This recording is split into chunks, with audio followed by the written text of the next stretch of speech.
Okay, today we're doing a little product review on Tanks Incorporated. They're PA series pumps. The part number is TNK PA-2. It's really Tanks is PA-2. The TNK comes from Summit. And the part number on the tank is a 38 CP.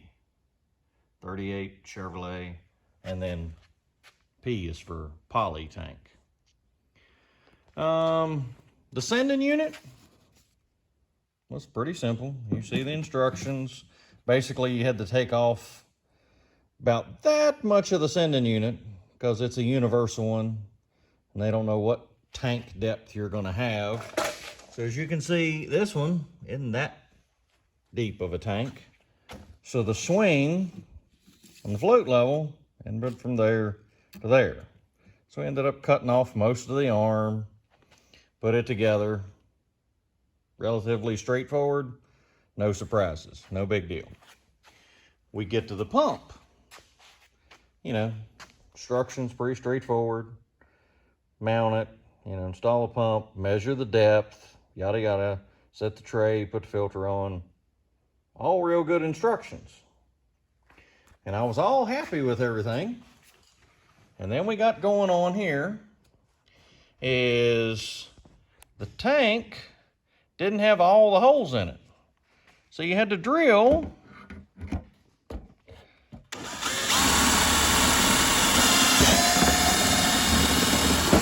through the poly tank. I'll take out 2 screws I had shown for alignment.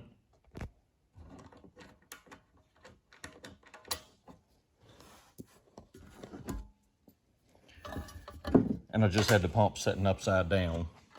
This is the pump assembly. It's all put together, assembled. You put that together to the depth of your tank. But the part that I didn't like, you see you had to drill the extra 8 holes going around. There was 8 already set poly inserts. Then they send you this ring. That's great and all, but it's got to go on the bottom. But if you look, for the ones that have the poly insert, there's a plastic casing around every one. So if you line it up, it's not gonna fit from the bottom. There's no way that it's going up. You read the instructions. Guess what? For poly tanks, they want you to grind out some or all of the notches in your ring for a custom fit around the inserts in your tank. If you look how much depth there is on this, yeah, I'm gonna have to cut out almost all of the ring on basically every other one. So that's going to take a minute. Y'all stay tuned, and I'll show you when I'm done grinding. But yeah, happy about everything else? Not so happy. They could have cut that out when they cut this. It wouldn't have taken that much longer to have this already cut out. But okay, whatever, we'll get to it. Okay, after much grinding, we finally have a piece that fits on the bottom.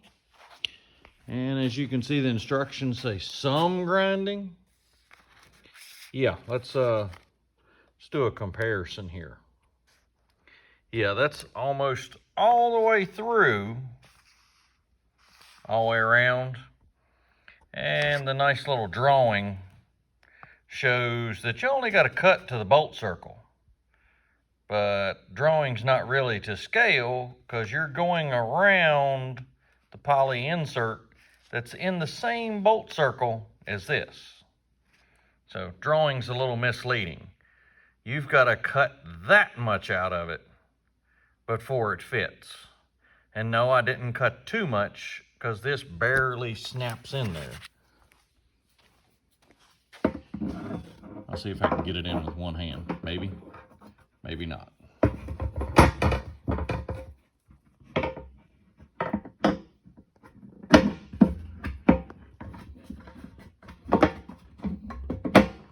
Ooh, maybe.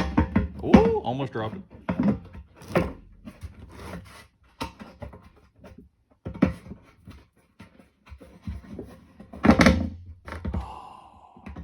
Come on.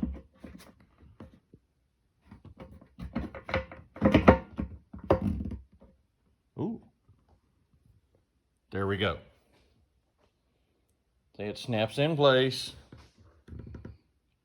and the bolt holes line up so you can put the screws in.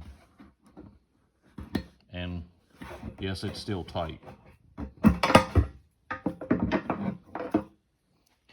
So yeah, that's how much you got to cut out. And remember, it was here, all the way around. It would be so great if they made it like this. I know there's some tolerances when they cast the plastic, and maybe not everyone would fit, but boy, you got to be able to get them closer than this. Okay, let's get that in, and we'll get the pump set to the proper depth, and we'll have this thing assembled. But like I say, I like everything else.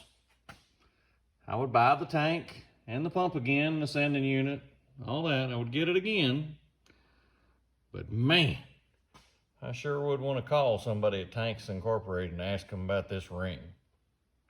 But they're not open today, so I can't call. All right, on to the next part.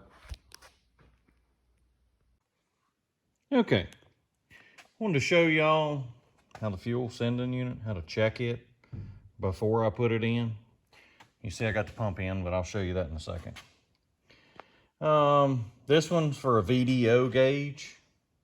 So it's 10 ohms. When the tank's empty, it's all the way to the bottom. And then as you can see, you move it up. Ohms change. Get up. That's supposed to be 190, but you know, 192, yeah, okay. Close enough, it's extra full. So you can move it back down. Look, there's 190, but yeah, okay. So it goes over just a tad bit. It'll be all right. But basically, I just got the meter set on ohms. One connected to the sending unit wire. And then here's the ground for it, which would go to the chassis ground on the car. But I wanted to show you all the pump that I finally did get in. I know that was a saga. It's in. Got your two wires that I'll connect. Not sure, I may put these on a plug in case I ever take the tank back out. Let's hope we never go do that again, but we may put a plug on that just so we don't have to cut wires. I've got one of my fittings in. I got to put the other in.